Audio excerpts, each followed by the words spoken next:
Cette semaine à Espace Public, thématique sur l'emploi, avec des intervenants du Cégep et du Centre de recherche d'emploi Beauce-Chemin. C'est un rendez-vous.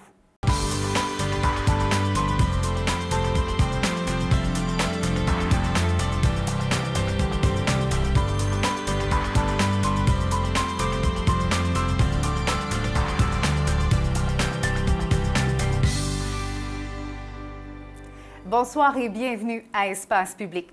Nouvelle année, j'espère d'ailleurs que les festivités du temps des fêtes se sont bien déroulées pour vous. Nouvelle année, nouveau départ thématique de l'emploi cette semaine à l'émission, avec des intervenants du Cégep qui vont se joindre à nous dans quelques minutes. Et tout d'abord, c'est Mélissa Nadeau qui est avec nous. Bonsoir. Bonsoir Geneviève. Pour parler de la recherche d'emploi, c'est vraiment la thématique de notre émission cette semaine. Il y a différentes raisons pourquoi on vous consulte. Il y en a qui veulent un changement, c'est super positif dans leur vie, ils sont très contents de ça. Et il y en a pour qui c'est dans un moment plus difficile, par exemple une perte d'emploi. Exact. Donc, vous les rencontrez dans différents états d'esprit, donc il faut vraiment prendre le temps de les écouter, entre autres. Et vous offrez différents services. On va en parler parce que vous êtes là depuis 26 ans maintenant. Ça s'est peaufiné, changé un petit peu au cours des années parce que l'approche n'est pas la même. Mais on va parler de ces gens qui vont vous consulter, on le disait, pour différentes raisons. Est-ce qu'avec ce qui se passe là, autour de l'emploi depuis les derniers mois, est-ce que ça a changé un petit peu l'approche des gens qui vont pour le service chez vous? Eh bien, évidemment, nous, ce qu'on prône, c'est vraiment que les gens deviennent autonomes dans leur démarche. Donc, avec le marché de l'emploi qui est très favorable, justement, aux gens qui sont sans travail, la façon de fonctionner, ils doivent encore plus être proactifs. Oui, les employeurs ont des postes à combler, mais ça reste qu'ils ont des critères précis à combler, puis les gens doivent vraiment adopter les bonnes techniques là, les plus efficaces. Se mettre en valeur, des fois, on n'aime pas ça parce qu'on a l'impression qu'il faut se vanter. Alors, il y a des gens qui restent très modestes, mais finalement, il faut que tout ça se retrouve sur papier justement pour se distinguer d'un autre CV, d'une autre candidature. Si on y va du côté positif, dans le sens où quelqu'un veut vraiment du changement dans sa vie, va vous voir en disant, bien moi, j'ai un emploi, ça va bien, mais il me semble que j'ai envie d'un autre défi. Alors, de quelle façon on va approcher ce changement-là chez vous? C'est sûr que nous, on privilégie vraiment les personnes qui sont soit sans emploi ou que s'ils ont un emploi, l'emploi est menacé. Il y a une fermeture imminente d'entreprise ou encore la personne peut être toujours en emploi à temps plein, mais elle vit des difficultés. Au niveau physique, elle n'a plus la capacité pour accomplir les tâches. Elle sent qu'il va y avoir un changement qui va être nécessaire. C'est ça. Ou encore, ça peut être au niveau psychologique aussi, là, un épuisement, du harcèlement aussi. Donc, la personne doit vraiment se réorienter, voir quels sont ses acquis jusqu'à présent en termes d'habileté, en termes d'intérêt, puis voir est-ce que je veux continuer vraiment dans cette lignée-là ou est-ce qu'il y aurait peut-être possibilité là, de carrément faire autre chose? Carrément faire autre chose, mais sans dénaturer ou sans mettre de côté tous les acquis préalables. Tout à fait. La première étape, parce qu'il y a différents services qui sont offerts chez vous, mais la première étape, et elle est nécessaire, c'est de faire un travail sur soi dans le sens où bien, je suis rendue où, moi, dans ma vie professionnelle et personnelle? J'ai envie de quoi? C'est important de se poser ces questions-là au départ, là. Exactement. Puis que ce soit justement par rapport à qu'est-ce que j'aime, qu'est-ce que j'aime plus, qu'est-ce que j'ai pu faire par le passé. Puis là, ça fait 25, 30, 40 ans peut-être que je le fais. Pourquoi pas pour les dernières années qui me restent sur le marché du travail? Accomplir des tâches là, qui vraiment vont mettre le sourire au quotidien. Ça peut être aussi au niveau de la capacité. Si j'ai toujours travaillé dans un emploi très dur physiquement, très exigeant, on peut vouloir prendre ça un peu plus mollo. Une passion qui reprend le dessus aussi. Hein? Des fois, on dit, bien, j'étais dans un domaine qui, ça allait, j'ai aimé ça, mais j'ai une passion pour telle chose et là, j'aimerais ça mettre le tout de l'avant. Exactement. Il y a des gens qui vont aller vous consulter parce que, par exemple, l'entreprise ferme. Et après 20, 25 ans, des fois même 30 ans de service au sein de la même entreprise, eh bien là, on doit se trouver un emploi. Alors, on doit refaire un CV, aller repasser des entrevues. C'est pas évident tout ça. Donc, vous êtes là pour eux, là. Exactement. Parce que souvent, ces personnes-là, quand ils ont été vraiment plusieurs années dans la même entreprise ou peut-être 2 entreprises maximum, des techniques de recherche d'emploi, ils ne savent pas c'est quoi. Mis à part le curriculum vitae que tout le monde entend parler, le fameux CV, comment approcher les employeurs, comment passer une entrevue, quoi faire, quoi pas faire. Puis une fois qu'on est soumis à des choix, des fois, on peut avoir une possibilité, une offre d'emploi. Vraiment, l'employeur veut nous intégrer dans son entreprise, mais est-ce que c'est le bon choix aussi? Est-ce que vraiment j'ai des éléments à réfléchir? Est-ce que je dois accepter d'entrée de jeu la proposition ou je continue mes démarches? Donc, il y a vraiment plein de facteurs à considérer, là. Surtout là, vous le dites, c'est plein d'emplois, ou en tout cas, et on cherche des employés dans différents domaines. Alors, il peut y avoir plusieurs offres d'emploi. Comment faire le bon choix, se poser les bonnes questions? Vous êtes vraiment là pour épauler les gens dans tout le processus. Vraiment décortiquer, justement, quelles sont les exigences des employeurs versus le profil de la personne. Il y a des gens, des fois, qui se restreignent très facilement. Ils demandent telle formation, je ne l'ai pas, c'est beaucoup trop loin. Mais c'est vraiment d'être capable de lire entre les lignes. On va pouvoir en parler avec Mme Sylvie aussi un petit peu plus tard dans l'émission pour justement, est-ce que des acquis, reconnaissance des acquis, etc., aller chercher des diplômes aussi, c'est tellement important. Aller passer une entrevue, ou en tout cas aller juste porter un CV, bien, il y en a qui disent, bien, moi, voilà 20 ans, j'allais cogner à une entreprise, je laissais le CV et puis voilà, ou une bonne poignée de main puis c'était réglé. Il y a eu une mode où ça se faisait que par le web. Là, on en est où, là? Il y a encore le côté, oui, informatique. C'est souvent via Internet, par le courrier électronique ou postuler directement en ligne sur les sites des entreprises ou via des agences de placement. Évidemment, la technologie, on ne peut pas passer à côté. Mais évidemment, il y a une façon de faire aussi par rapport à ça. Des fois, les gens se disent « Ah, ben moi, juste un courrier électronique, j'utilise Facebook. » Mais communiquer avec nos amis, notre entourage, versus faire des démarches auprès d'un employeur. C'est pas la même présentation. Exactement. Il y a une façon de faire qui est vraiment propre à la recherche d'emploi. Puis nous, justement, on aide à ce niveau-là. Le suivi aussi, on envoie, par exemple, je ne sais pas moi, une dizaine, une quinzaine de CV. On rappelle combien de jours après, on ne veut pas être trop insistant. Tout ça, là, vous accompagnez les gens dans Exactement. ce Puis on y va vraiment de façon personnalisée. Même chose pour le curriculum vitae. Il n'y a pas personne, par exemple... en début d'entrevue, vous parliez de fermeture d'entreprise, mais souvent, s'il y a une dizaine, une quinzaine de personnes qui ont un peu le même bagage, on ne peut pas faire une dizaine, quinzaine de CV identiques. Donc, chacun va avoir sa particularité, sa couleur pour que la personne puisse se démarquer là, aux yeux des employeurs. Vous êtes avec nous aujourd'hui pour nous présenter les services qui sont offerts, mais qui fait partie de votre équipe aussi? À nous, on a 2 conseillers du côté de Sainte-Marie, des gens qui sont en orientation, en relations industrielles. Dans notre équipe de Saint-Georges, on a une personne en éducation spécialisée, travail social, expériences variées, ressources humaines, orientation et formation scolaire. Donc, c'est vraiment un profil très varié. Donc, comme ça, on a toutes les petites bêtes noires, les petits questionnements que les chercheurs d'emploi peuvent avoir, mais on est capable d'y répondre. Les circonstances aussi, on parle entre autres d'une entreprise qui peut fermer. La personne a travaillé là pendant une vingtaine d'années. C'est pas tout de faire juste un nouveau CV. Là, il faut quand même digérer aussi ce qui vient de se passer. C'est pas évident quand on a travaillé à la même place pendant autant d'années. Il y a comme ce deuil-là professionnel aussi parfois à faire. Oui, puis on a des ateliers justement par rapport à ça. Là, souvent avec le conseiller, bien, c'est important de se libérer de ce poids-là avant de faire des démarches parce qu'inévitablement, si on ne fait pas le deuil avant de se présenter devant un employeur, il y a un petit déclic qui ne se fera pas, on ne sera pas prêt mentalement, puis l'employeur, il va le ressentir et ça se peut justement qu'on ne décroche pas l'emploi. Juste avant de parler de ce qu'on met dans le CV, les formations, reconnaissance des acquis, on va en parler avec Mme Sylvie et Nathalie aussi dans les prochaines minutes. Mais juste avant, j'ai envie qu'on parle un petit peu de ces employeurs, parce que là, on parle de ceux qui sont en recherche d'emploi, mais ceux qui cherchent des employés, là, ils sont nombreux dans la région. Ils peuvent faire affaire ou en tout cas appel à vos services aussi. Là. Oui, et c'est vraiment gratuitement, donc soit qu'ils passent par nos courriers électroniques ou via en nous appelant directement au bureau. Nous, on diffuse les offres d'emploi gratuitement, donc sur notre site Internet, notre page Facebook, nos babillards, et évidemment auprès de nos chercheurs d'emploi. Donc, nous, on a vraiment un bassin de candidats potentiels directement, fraîchement nouveaux sur le marché de la recherche d'emploi. Donc, puis les conseillers aussi savent cette personne-là que j'ai rencontrée, bien, cet emploi-là, oui, je crois que ça va vraiment lui correspondre. On est capable de faire on n'est pas une agence de placement, mais on est quand même capable d'aider à faire un match, là, des matchs très intéressants. Un premier pas, en tout cas, vers justement ce nouvel emploi.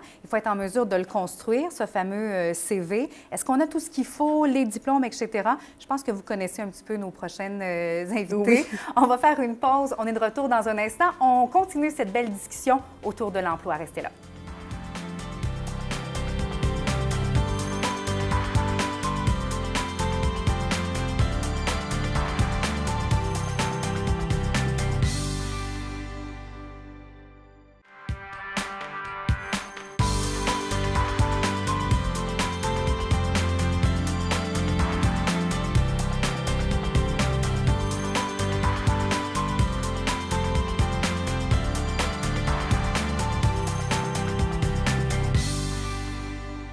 On poursuit notre discussion autour de l'emploi, de la formation aussi. Madame Nathalie et Sylvie qui se joignent à nous pour la discussion. Juste avant la pause, on parlait avec Mélissa du CV qui est parfois pas super évident à refaire, en tout cas après quelques années, soit parce qu'on n'avait pas d'emploi. Alors là, il faut le refaire au goût du jour, un emploi qui change. Et ça nous a amené à parler de la reconnaissance des acquis. Un mot qui circule depuis, on dirait que c'est comme quelque chose à la mode, mais les gens en saisissent pas tout à fait le sens, ou en tout cas la mécanique.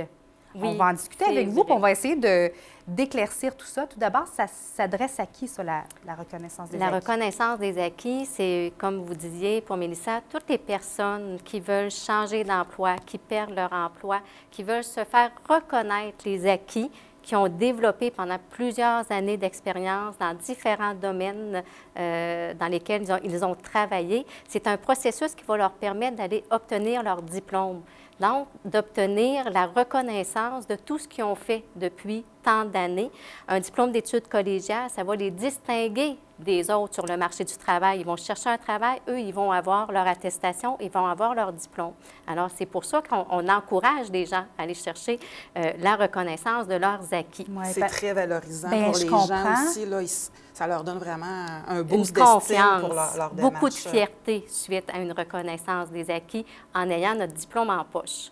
Est-ce que, dans certains cas, on va vous voir en vous demandant, bon, j'aimerais entreprendre une démarche, mais je ne pense pas que ça va marcher, là, parce que est-ce qu'on est pessimiste dès le départ? Les gens ont peur. Oui? Les gens ont peur. Ils n'ont pas confiance qu'ils vont être capables de démontrer qu'ils détiennent ces acquis-là. Alors, nous, on est là aussi pour leur dire, vous êtes capable, vous avez l'expérience, une expérience qui est suffisante, qui est pertinente. Maintenant, on va les évaluer, vos acquis, et ça se fait par différents exemples, différentes. Ça peut être des productions personnelles, ça peut être des vidéos que les gens vont faire, qui vont nous envoyer, ça peut être des tâches en établissement, ça peut être des tâches dans le milieu de travail qu'on fait.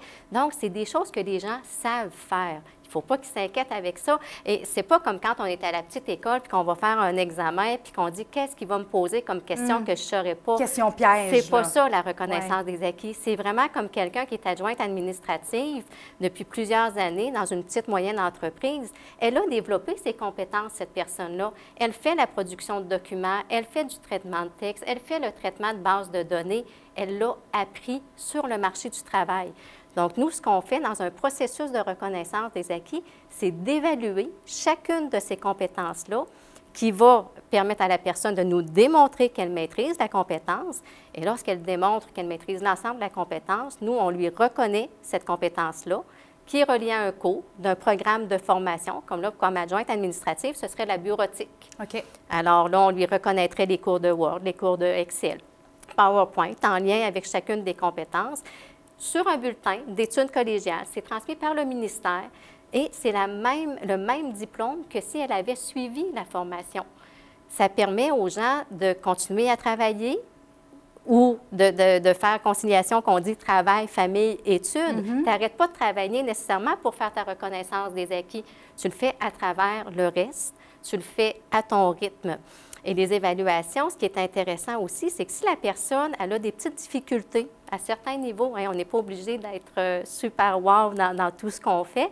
Alors, la personne a fait des rapports, a fait de la mise en page, mais un exemple, dans une table des matières, en adjointe administrative, ça, c'est plus compliqué, il faut que ce soit automatisé, je ne fais pas ça souvent. À l'évaluation, elle manque cette partie-là. C'est pas grave. Nous, on est là pour la former, lui donner exactement la formation que ça va lui prendre pour atteindre cet élément de compétence-là. Et à la suite de ça, elle se pratique. Et quand elle est prête, on dit, vous nous le dites, on va vous réévaluer sur la partie de la compétence que vous aviez pas réussi la première fois.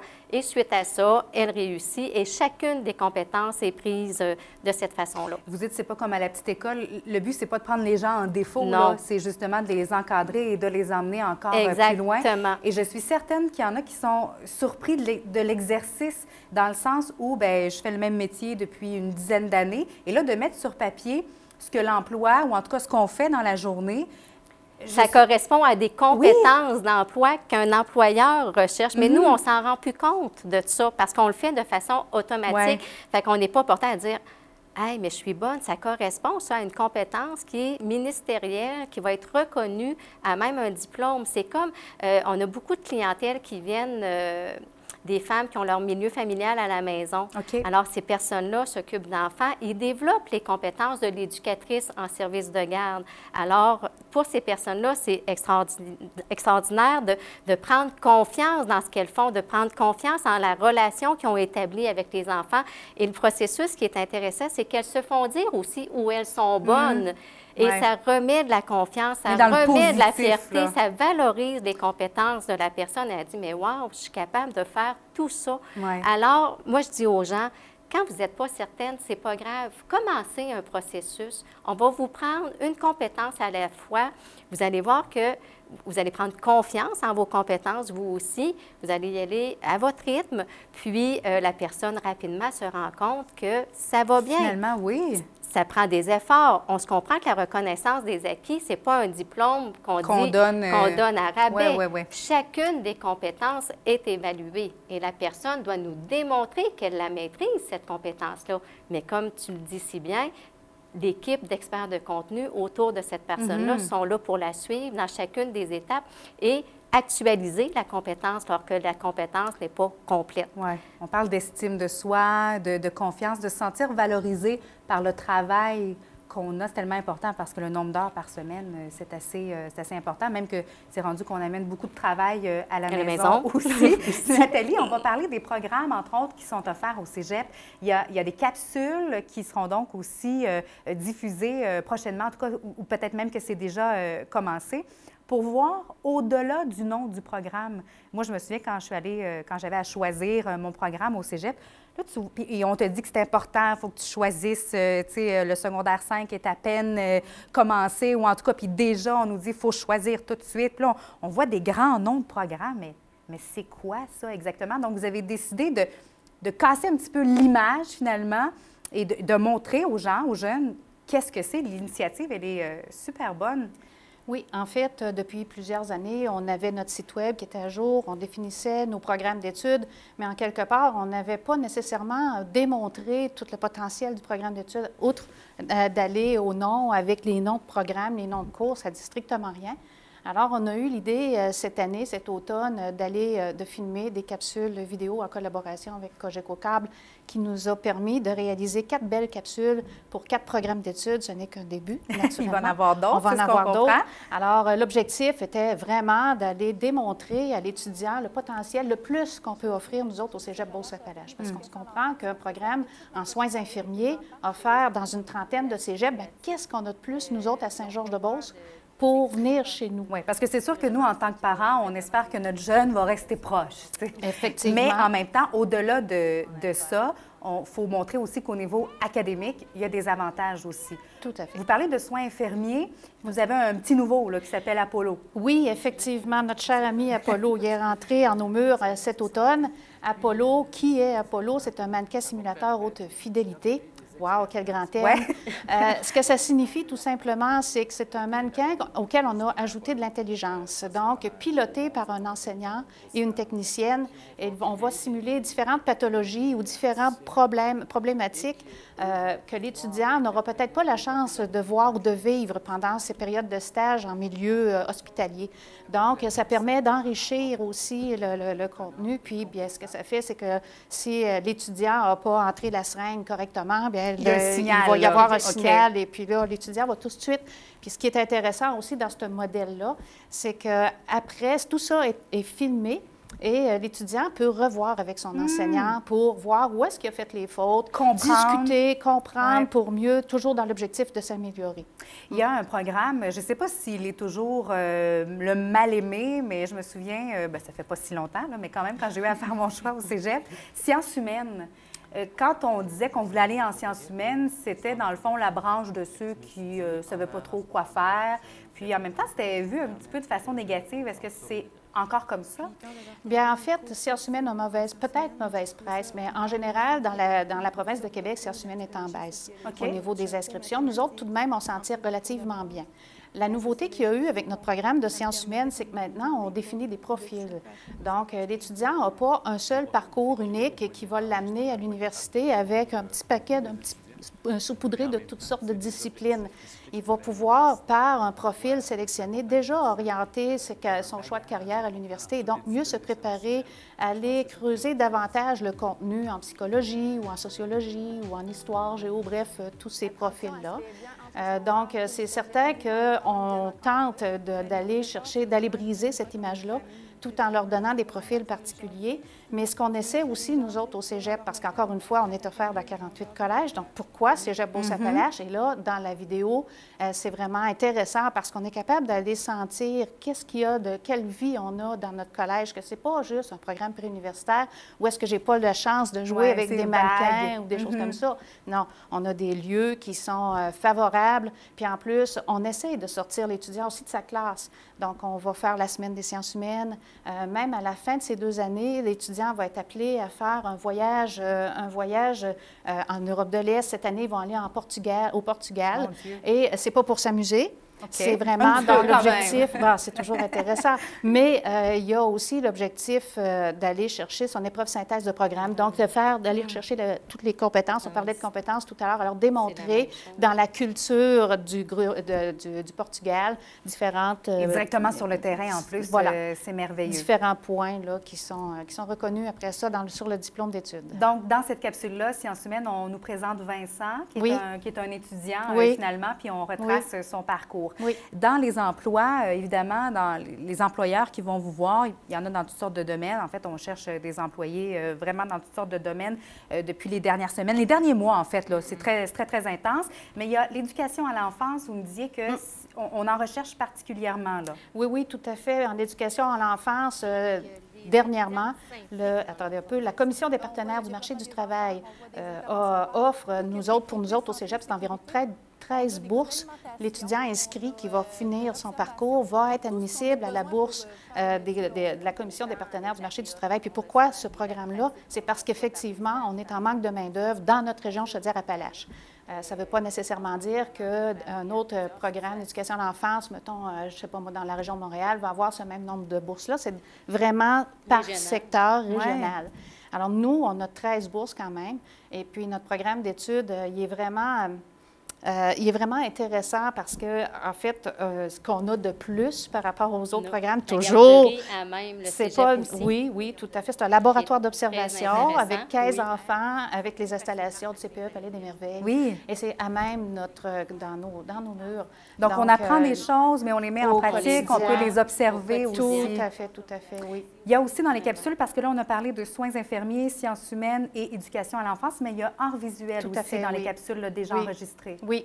Art visuel, l'objectif qu'on poursuivait, c'est de démontrer que, en fait, il faut dire qu'on a un pavillon des arts. Moi, je l'appelle le pavillon des arts. Il a été construit en 2010. Donc, ceux qui fréquentent les terrains de soccer de la ville de Saint-Georges vont se rendre compte certainement qu'on a eu une nouvelle aile depuis 2010. C'est notre pavillon des arts. C'est là que se déroule l'ensemble des cours de nos étudiants en arts visuels. Donc, il était important pour nous d'être capable de démontrer la qualité des installations qu'on avait créées pour ces étudiants-là, mais aussi de démontrer de démystifier le cours d'art visuel. Ce n'est pas uniquement de la peinture, c'est aussi du numérique. Donc, l'étudiant va être appelé à travailler sur les ordinateurs pour être capable de faire du traitement de photos, d'images. Puis après ça, bien, ce programme-là, il ouvre beaucoup de débouchés au niveau universitaire. C'est pas juste de l'art puis du musée, là, ça, là, c'est aussi des gens en design architectural, en design graphique.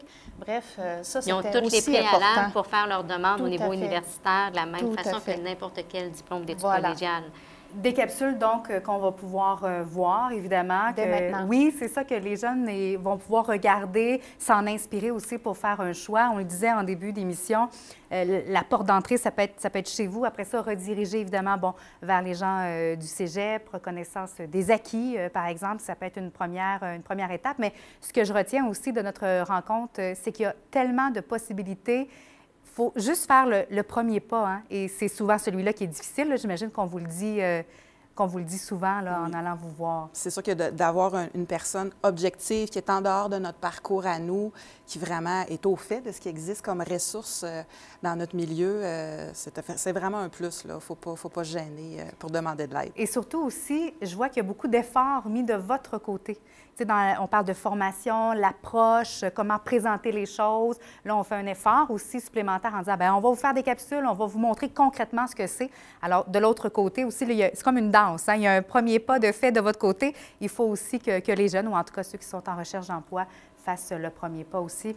Oui. Mais les efforts, j'aimerais rajouter aussi que tous les efforts qu'on fait aussi pour faciliter tout ça à l'adulte, que ses enfants, qui ont des travail, tout ça, on met beaucoup de choses en ligne. Les choses se font en ligne, ne sont pas nécessairement obligés de se déplacer régulièrement.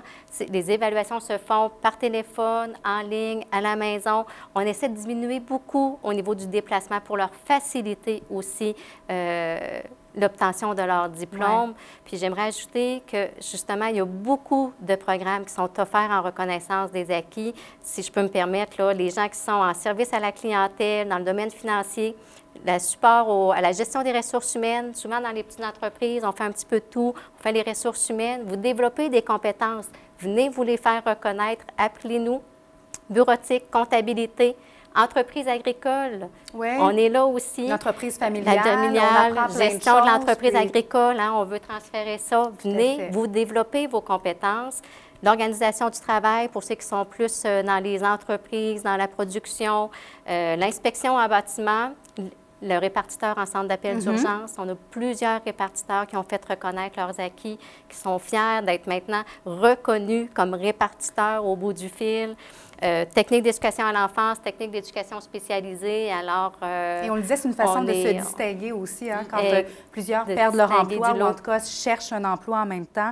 Bien, le CV, ou en tout cas, ce qu'on y retrouve, c'est ce qui peut c'est faire surtout toute le contenu du CV la qui est différence. important. Oui, exactement. Puis la présentation aussi. Des fois, on est nerveux. Vous êtes là, on le disait, pour accompagner les gens. Évidemment, parce qu'on a dit beaucoup de choses, bien sûr, les coordonnées pour vous joindre vont figurer au bas de l'écran, donc les gens pourront prendre contact avec vous. J'ai envie de vous dire bravo pour votre implication, vraiment. Et puis, on va espérer, bien sûr, que les gens fassent le premier pas aussi pour aller à votre rencontre. Merci. Ça va nous faire plaisir. D'être venu nous voir à l'émission. Merci à vous d'avoir été là cette semaine et je vous dis à très, très bientôt. Bye bye.